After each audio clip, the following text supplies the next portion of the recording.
Hey, I'm Ben. Welcome to the Fibreglass Factory. People may know us for slides, playground slides, water slides, automotive products, truck products, but what you may not know is how we got started. Back in 2007, I had a jukebox hire business and I was looking for a lightweight option.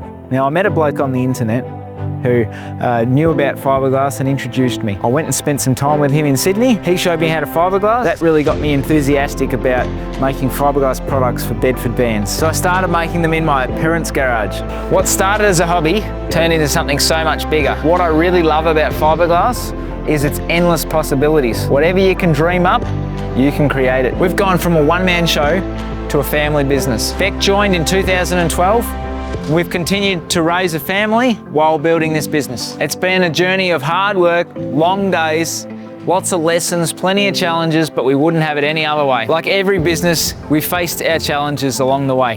One of our biggest challenges was the factory fire that we had in 2024. But with the support from our team, customers, suppliers, and community, that reminded us of why we do what we do and how important the people are around us. For us, it's never been just about making products. It's about creating opportunities, about supporting Australian manufacturing, looking after our customers, being a blessing to others. We're building a business that our kids can be proud of, and hopefully one day they'll continue the legacy on into the future. Thank you for all those who supported us along the way. Whether you worked for us, bought a product, shared our content, or just followed us along the way, we're grateful. We look forward to the future and look forward to being a blessing to everyone around us.